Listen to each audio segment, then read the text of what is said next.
And welcome everybody to another edition of the GSMC Football Podcast, brought to you by the GSMC Sports Network. As always, I'm your host, Kenneth Grunfelder, and it's great to have you guys here on this Tuesday, March 19th. We have a lot to talk about on the show today. Before I get into that, just want to remind you guys, as always, to tip or donate and get your comments recognized, make sure to go to the following link. That is streamelements.com/GS. I said the old link again. GSMCpodcast.net. Again, that really helps the show, makes the show more interactive between myself, the host, and you guys, the viewers. Again, that is GSMCpodcast.net.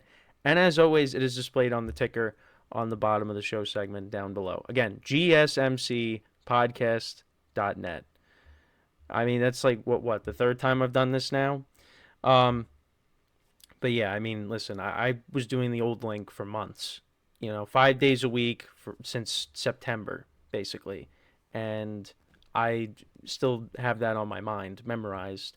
So even when I'm looking directly at the link, but whatever. So today, we are going to talk about the 2021 NFL quarterback draft class, assessing it because, a lot of things have happened since, these guys got drafted. So I wanted to talk about that. And obviously you had the most recent move of Justin Fields getting traded to the Steelers, so I just wanted to touch upon that. Then I wanted to get into more of Kenny Pickett's comments since being traded from the Steelers to the Eagles, and just talk about what he had to say. Then after that, I wanted to talk about Marquise Brown and his comments about joining the Chiefs, his reasoning for joining the Chiefs. Joining that winning culture, so I just wanted to touch upon that, and then just go through some of the recent moves that have been made here in the offseason. Things have kind of died down, though there were a couple of moves that were made yesterday that we'll get into, but again, nothing groundbreaking. But again, just wanted to update you guys on what's happened, at least yesterday, what happened. So with that being said, let's get into the first topic, which is talking about this 2021 draft class, quarterback draft class. So now this draft class, it consisted of Trevor Lawrence, Zach Wilson, Trey Lance, Justin Fields, and Mac Jones. And well, these are the main, the main guys from that draft class. Yeah, I mean, other than Trevor Lawrence, Zach Wilson might end up going to another team, but yeah, pretty much everybody else is on another team. And listen, Trevor Lawrence and the Jags, they had a, kind of a second half collapse. Mainly because, him getting hurt, kind of, led to the collapse. But there were other things as well that led to it. But, Trevor Lawrence, I think, for me and many others, he's the franchise quarterback for the Jaguars. I expect him to bounce back in 2024. And listen, the Jags, they have a very competitive division. The Colts are going to be right there with them. You have the Texans that won the division, and they're going to look to try to repeat that. And the Titans made a lot of moves this offseason. So you would think that they're going to be somewhat better. Now, again, I still look at them as kind of the last place team. But again, I think this division is going to be very competitive, and I'm looking forward to it. But yeah, out of the quarterbacks here, Trevor Lawrence has been the most successful one, in my opinion. And again, it didn't get off to a great start because you go back to his rookie season with Urban Meyer, and it was not great. 12 touchdowns to 17 interceptions, 3,600 yards passing, a 71.9 rating. Yeah, it wasn't great. It was not great at all. And then the following season, you bring in Doug Peterson. He passes for over 4,000 yards, 25 touchdowns to 8 interceptions, and has a 95.2 rating. So, again, big jump in year 2. Then in year 3, still passed for 4,000 yards, 21 touchdowns to 14 interceptions, and an 88.5 rating. So, again, the turnovers were an issue, and I think a lot of that played into, him getting hurt. But I expect him to bounce back. Now, they did lose Calvin Ridley. They brought in Gabe Davis. They dealt with some injuries. Christian Kirk, I believe, got hurt at one point. And you still got Travis Etienne there, who did run the ball effectively, for the most part throughout the season. So, I expect the Jags to bounce back. But yeah, Trevor Lawrence has been the best quarterback from this draft class. Now, Mac Jones made the playoffs his first season with the Patriots. And listen, he was a Pro Bowler, whether you want to say he was or not, but he was a Pro Bowler. And, did show some promise his first season. But every year after that, it was like the opposite of Trevor Lawrence. It got worse and worse. He went from a 92.5 rating to 84.8 and then 77 in 2023.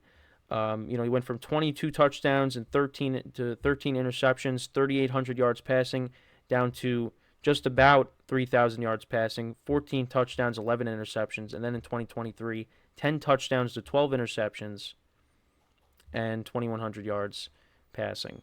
So yeah, the numbers got progressively worse as his career has gone on, and a lot of that has to deal with changes with the coaching staff.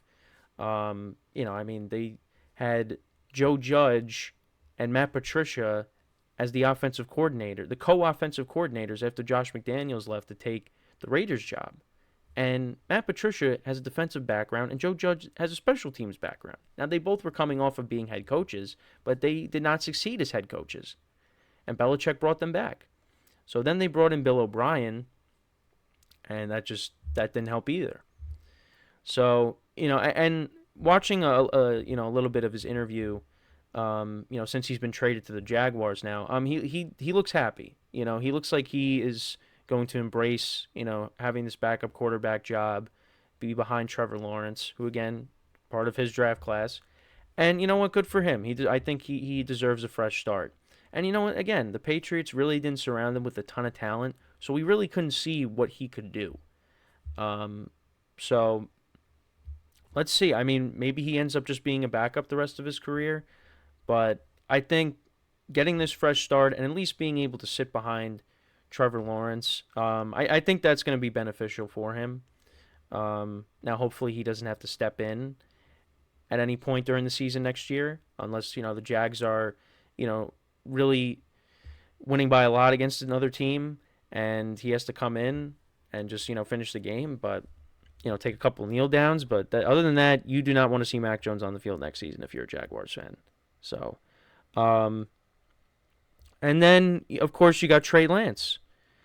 Listen, the 49ers traded a lot to traded up to get him. They gave up a lot to get him when they traded up. And listen, he really didn't play that much. And, he ends up getting hurt. And Jimmy Garoppolo ends up getting put back in to the fold. And, it didn't work out. So they ended up trading him. And, Brock Purdy, ended up being the guy. And look what the 49ers did. They ended up going to the Super Bowl. But now Trey Lance is the backup to Dak Prescott. And, they're going to be working on trying to sign Dak to a long-term contract. I think you could definitely see Trey Lance ending up getting moved at some point. If someone's desperate for a quarterback, maybe they look to the Cowboys and say, hey, we'll take Trey Lance. Now, again, we'll see what the price would be for him. I don't think it's going to be that much, but I think you could definitely see Trey Lance getting moved. So we'll have to keep an eye on that. But yeah, it just really hasn't worked out. But again, it's he ended up getting hurt. 2022 was, he was going to be the guy. And yeah, he plays in week 1 and then against the Bears, that like monsoon they played in, and then he ends up getting hurt the following week against Seattle. And then Garoppolo steps in, then Garoppolo gets hurt, they put in Purdy, and then the rest is history. In 2021, Garoppolo ended up getting hurt, and they put Trey Lance in. And in 2021, he had 5 touchdowns to 2 interceptions, 97.3 rating, 603 yards passing. And he did win. I remember he did win the game against the Texans. So, I mean, he has won games before. I mean, what is his overall record? If I could find it. I mean, I know he won the Texans game, but yeah, he did lose the Bears game. Um, yeah, so he only played in 2 games in 20. Yeah, I mean, I think, yeah, so he did play in 6 games in 2021. I don't recall what his record was. Actually, let's go to the game logs. That'll show us. Of course, it says no available information. Well, I mean, I thought it would, considering that, whatever. But yeah. So I know he won that Texans game he started. I'm trying to. I can't. I honestly don't remember the other games that he played in. I do remember. Well, I know he played against the Cardinals, and they lost that game. That was in Arizona. But I'm trying to. I know the Texans game he definitely won. But regardless, now he's with the Cowboys, and we'll see if he gets another chance. I mean, again, I think if a team is desperate for a quarterback, maybe they, look to the Cowboys and, maybe try to trade for him. So then the other 2 guys that you have, of course, Zach Wilson, who was the number 2 pick in the draft that season. And, Jet fans, they go back to that game against the Rams where, Sam Darnold and the Jets, they ended up winning that game and, basically hurt their chances of getting Trevor Lawrence. And they ended up opting to draft Zach Wilson. And it didn't pan out. It did not pan out. I thought his rookie season, he showed you flashes, but, it just kind of got worse and worse. And they brought in Aaron Rodgers, and they were hoping that, okay, maybe Rodgers can mentor Zach Wilson, and then he could be our guy, for the next 10 years or so. And Rodgers gets hurt. They throw Zach Wilson back in, and he just really couldn't get the job done. Played well against the Texans, but, again, it did not work out. Well, actually, he also played well against the Chiefs. They didn't win that game, but they won against the Texans. They won 30-6. And it was bad. And that game, they weren't playing in good weather. So, yeah, it was not a great pick by the Jets. And now he might get traded at some point, or they might just release him. Well, I mean, they brought in Tyrod Taylor. Rodgers is coming back next year. So, yeah, I mean, Zach Wilson is his time in New York is finished. So wait and see what happens with him. And then, of course, you have Justin Fields, who was the 11th pick in the draft by the Bears. And, yeah, I mean, it really didn't work out. I mean, again, the Bears played better towards the end of 2023, but ultimately, they had the number 1 overall pick, and they wanted to hit the reset button and draft a quarterback. So Fields, of course, gets traded to the Steelers, and I think, him sitting behind Russell Wilson, I think he's in a better situation with Pittsburgh. I mean, listen, Zach Wilson didn't get drafted into a good situation with the Jets, how they've developed quarterbacks over the years, and Justin Fields getting drafted to the Bears. It really came down to coaching. That definitely has a lot to do with it. Because if they could have got drafted into a better situation, I mean, who knows what they would have looked like. I mean, for Trey Lance, it came down to injuries. Never really got a fair chance to see what he could do. Mac Jones, kind of the same thing. And the Patriots really didn't surround a lot of talent. They didn't really surround talent around him for him to be successful. Trevor Lawrence is really the last man standing right now when it comes to all those guys. And he's got to bounce back from, kind of a down year in 2023. So, yeah, I mean, the draft class was not memorable. But, a lot of these guys can get a second chance. We'll see, what happens with Trey Lance. Like I said, Mac Jones now with Jacksonville. Zach Wilson's going to end up getting moved somewhere else. Justin Fields, is he the long-term answer in Pittsburgh? Again, just have to wait and see. But, yeah, it's this draft class was not very successful at this very moment. So, but yeah, with that being said, we're going to take our first break of the show, and then when we come back, we're going to talk about Kenny Pickett, his comments on his fresh start with the Eagles. So that is what we will do when we come back from our first break of the show. So with that being said, stick around and we'll be right back here on the GSMC Football Podcast.